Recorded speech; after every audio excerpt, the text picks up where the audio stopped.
Hey everyone, and welcome back to The Music Made Me. Thank you so much for joining us once again. We truly do appreciate it. Today we have a fun conversation with brothers Jordan and Ryan of Philadelphia rock band Everlit. We talked to the boys about creating music as kids with just a snare drum and a trumpet. We talked about their first real band, Powerless, and the time they got to open for Avenged Sevenfold. We also talked about their new music, which is starting to gain traction on Spotify. So please enjoy our conversation with Ryan and Jordan of Everlit.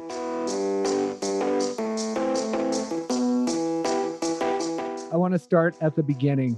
And you guys, when you were young, your brothers.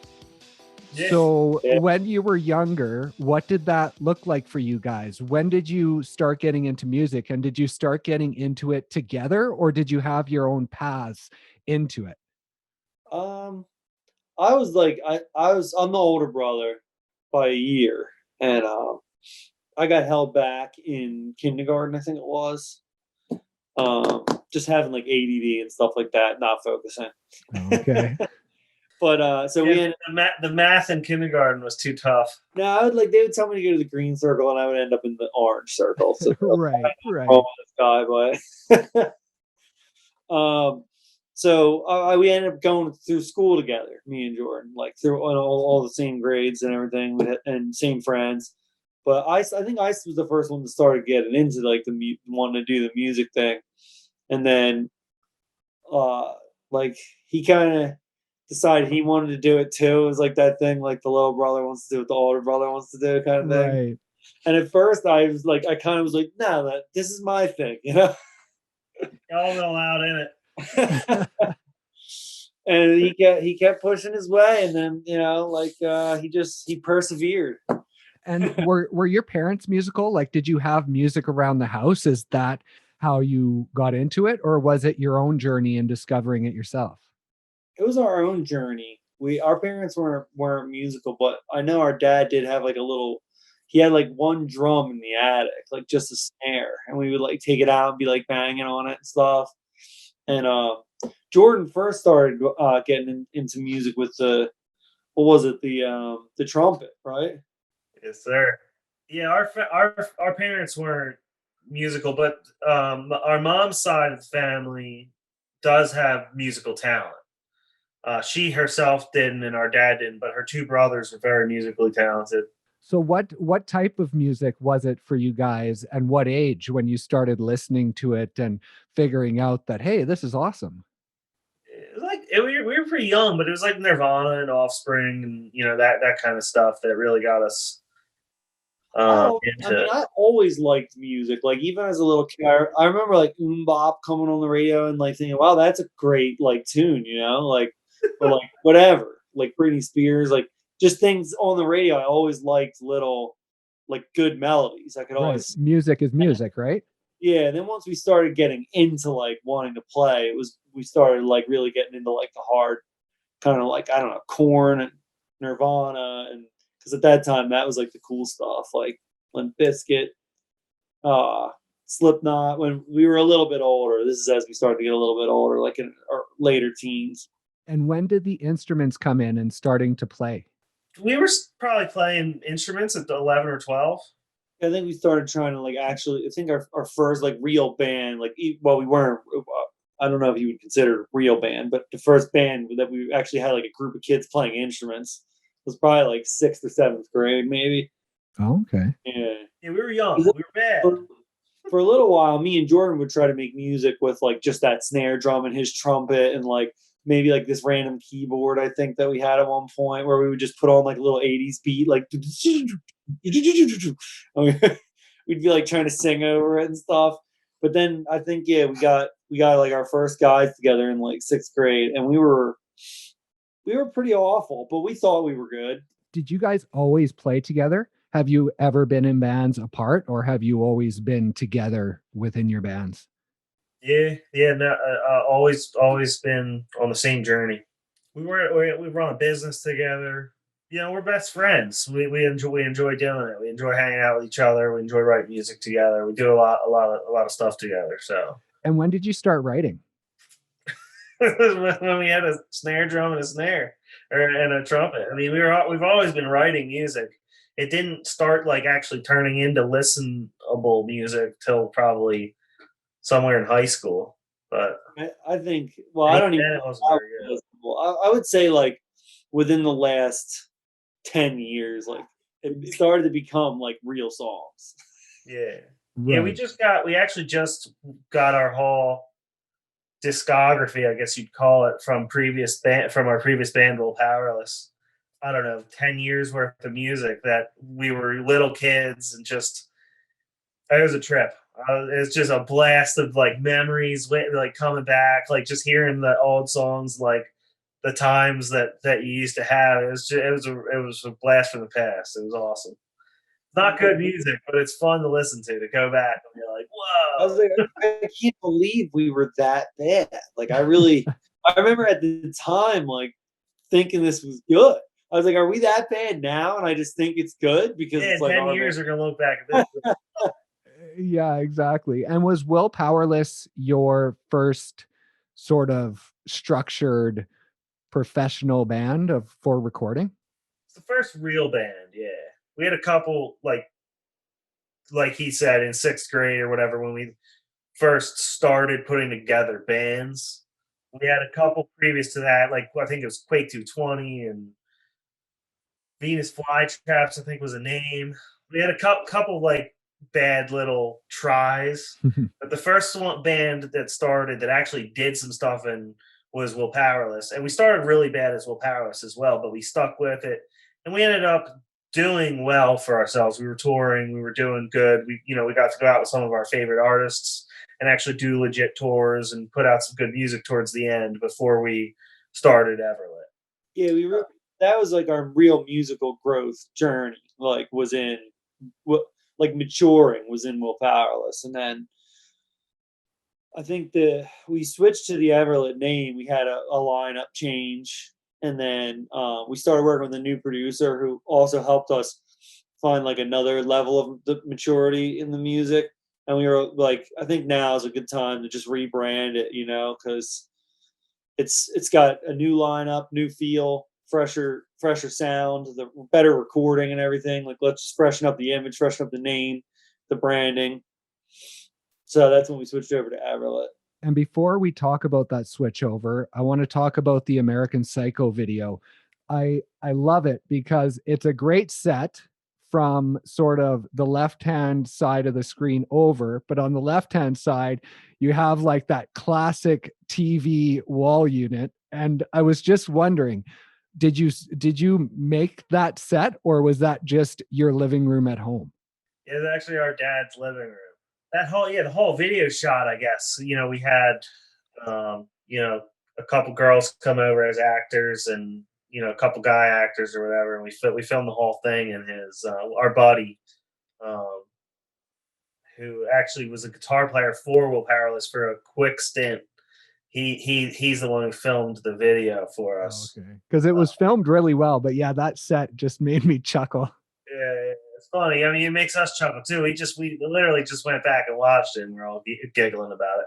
So I mentioned that's a good topic because actually our next single release as Everlit is American Psycho. Well, I saw that and I was going to ask you if that's are you remaking that song as Everlit or is it a new song with the same title? No, we've remade it.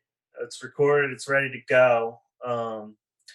It's very very close to the original, but it's better. We cleaned it up. We actually are featuring Spencer Sotelo of Periphery.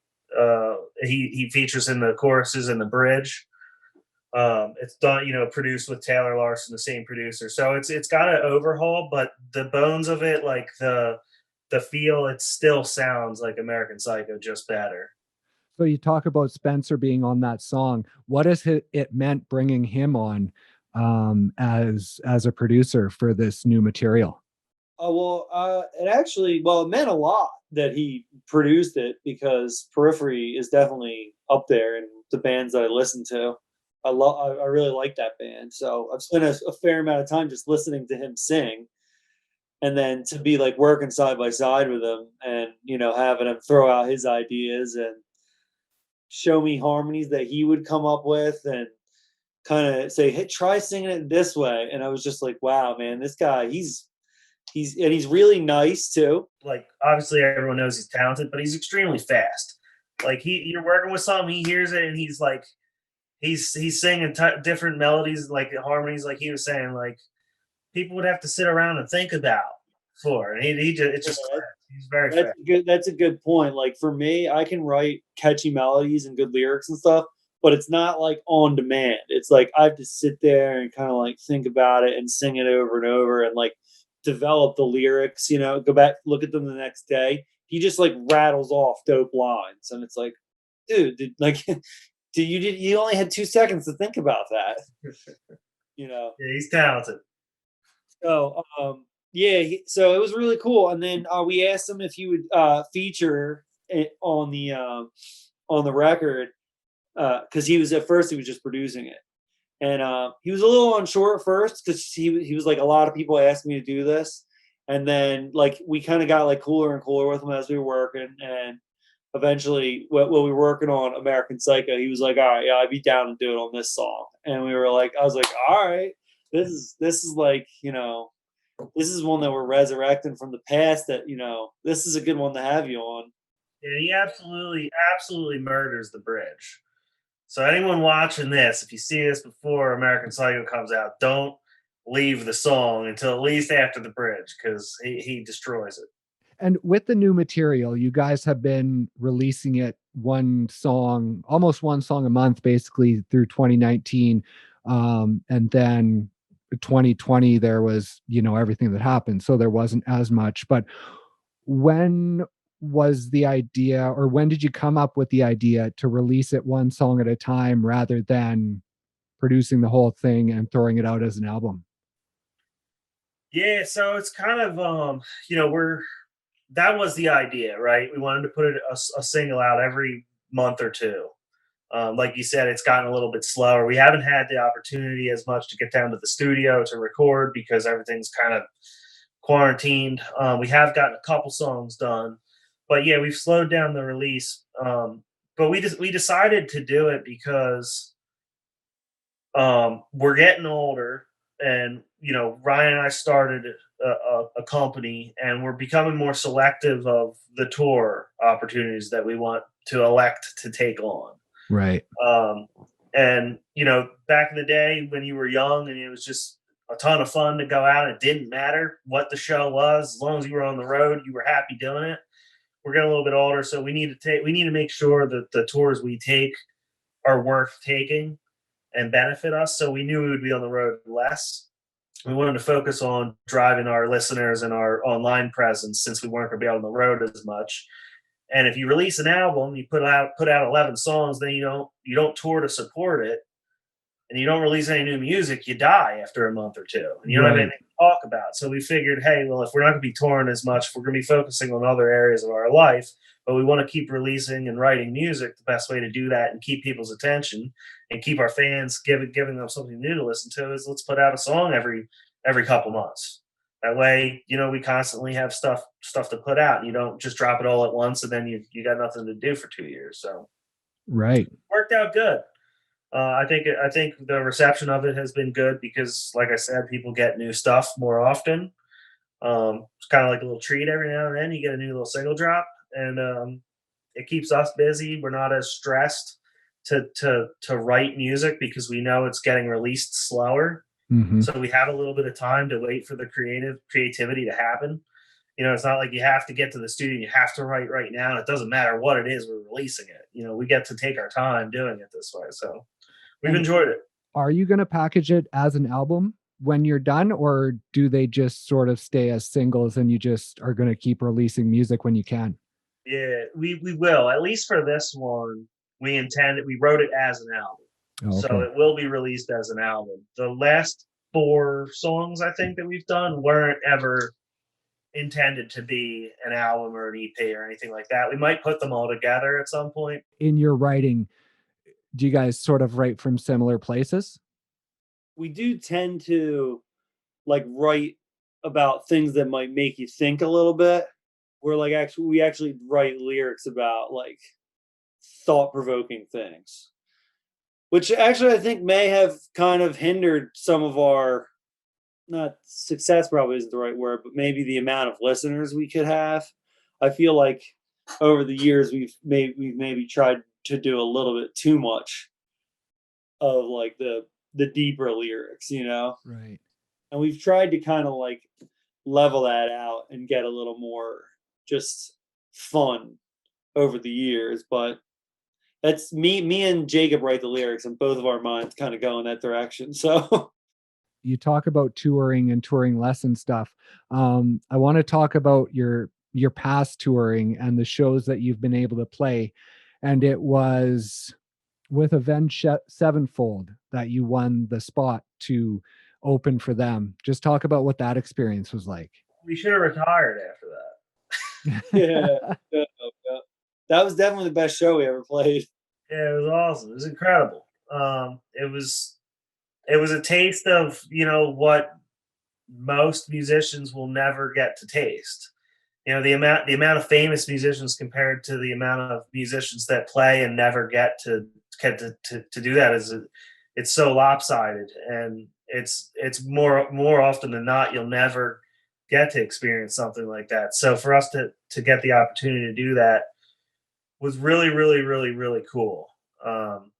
Seeing the sea of people that we were playing for and seeing everybody enjoying it. You always fear, you wake up in cold sweats and nightmares, as a musician, like you just completely flopped the song, you messed it up, people are booing you. Like it happens. Just like when you're a waiter, you have nightmares that, you're dropping drinks on people. Like it happens no matter what your profession, and you have those. But like to see it go through smoothly and to see everybody enjoying it and to see that is a once in a lifetime thing for a lot of people.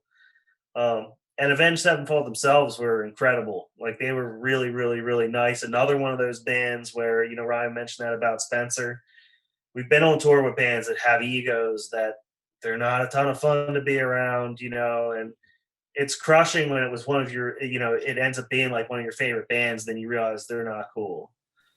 Right. But like Avenged Sevenfold, I mean, they're superstars and mega, and they're incredibly nice, and they're outgoing. The singer stuck around until like 3 o'clock in the morning to talk to fans that were waiting by the gate. I mean, they're class acts, and they deserve to be where they are. So it was awesome to share the stage with them.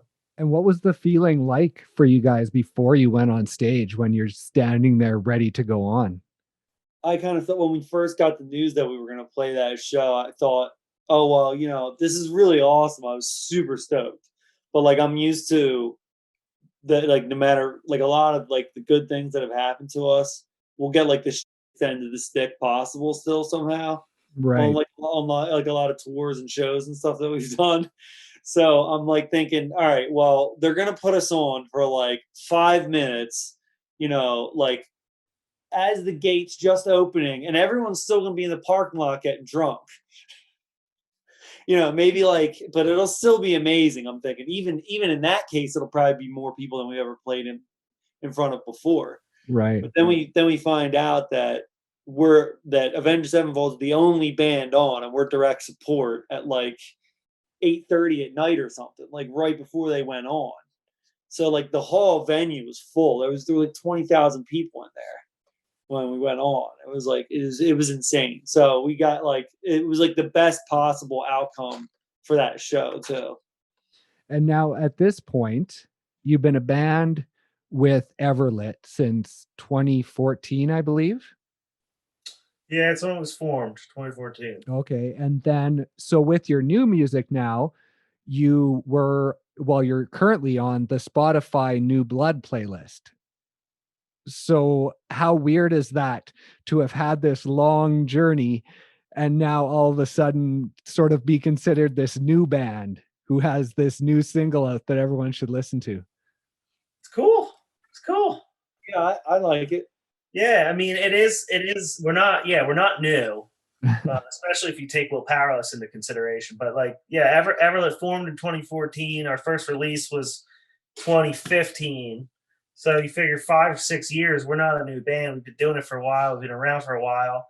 every time we release a song, it goes to Spotify editorial for consideration. They never picked it up and put it on a playlist. They do treat Immortal well. Immortal gets a lot of plays, and you can see that in their algorithms. They're giving that to, I guess a lot of people click like on that, so they're keeping that in the rotation. But actually getting it added to their editorial playlist was sick. We got the notification that happened, and I was like, oh, sweet. Wasn't expecting it to be that song.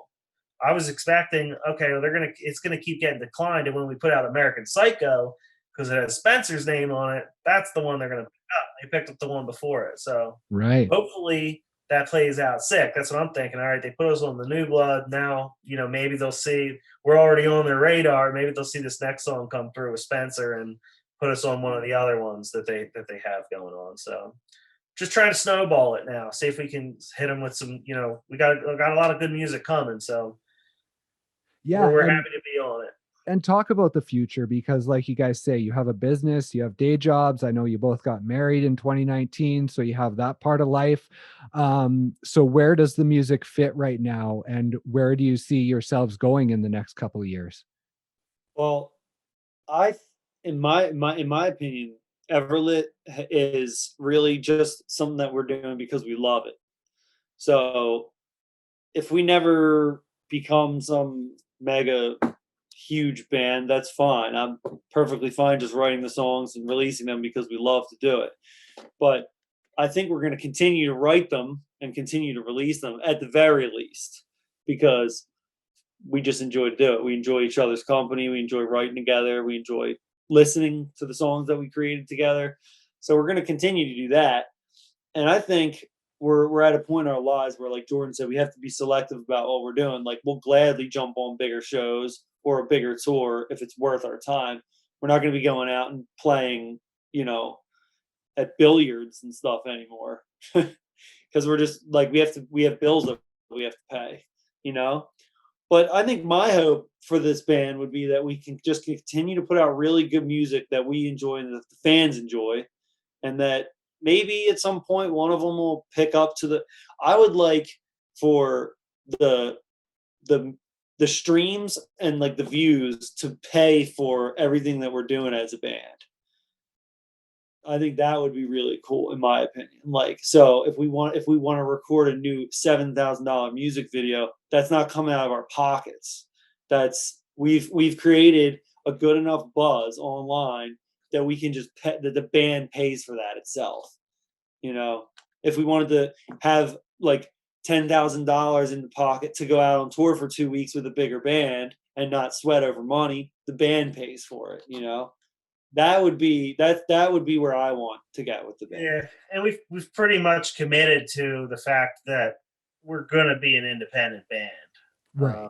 We've had a couple opportunities, and at this point, we've never taken anything. And it just makes sense to do it the way we want to do it. We don't have anyone telling us what we need to do or how we need to do it. And ultimately, like Ryan said, if we can have the music itself generate the money to keep the music and keep that stuff going, that's the goal. And if we get an opportunity that wows us, we'll take it. And if not, we don't care, because we're having fun. And for you guys, having fun, you've been together in music since you were, really young, in grade 6, 7. It is playing in bands. You've started a business together. I see on social media, it looks like you spend quite a bit of time together outside of those two ventures. So you're not sick of each other yet? No, we're good.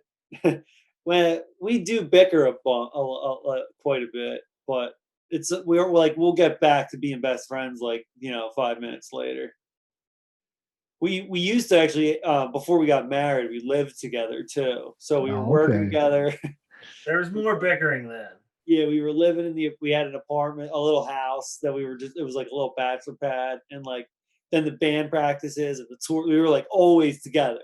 So yeah, we would bicker just over nothing. We would just we'd even be agreeing, but it would sound like we're bickering. Right. Yeah, we'd be fighting the same argument.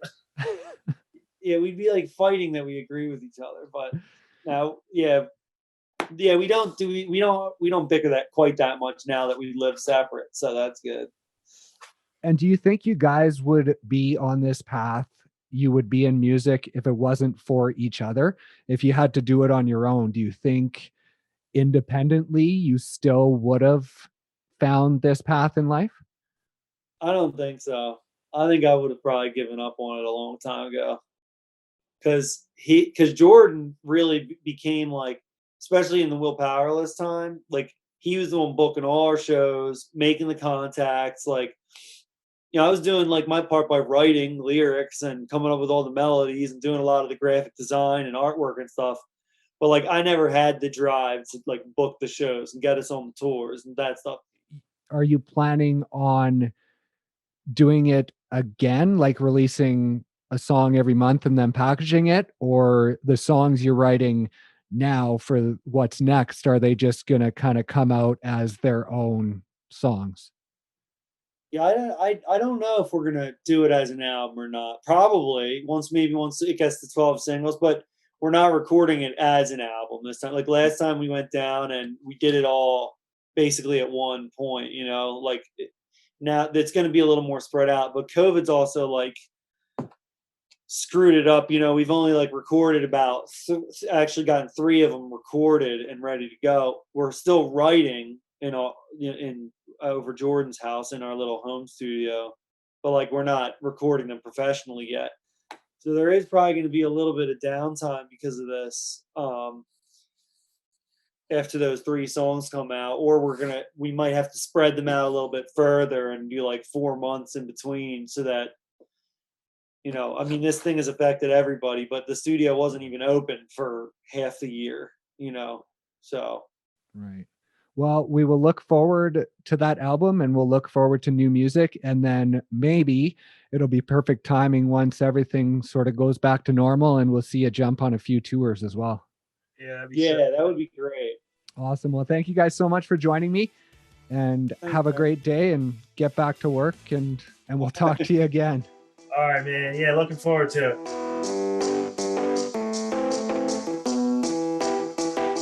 Thank you guys so much once again for listening. We truly do appreciate it. And thank you to Jordan and Ryan for stopping by and sharing the story of Everlit.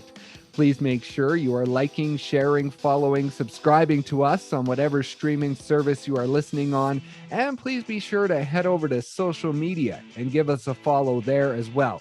You can find us on Instagram, Twitter, Facebook, TikTok. Just search The Music Made Me and we should pop up. Thanks once again, and we'll see you next time on The Music Made Me.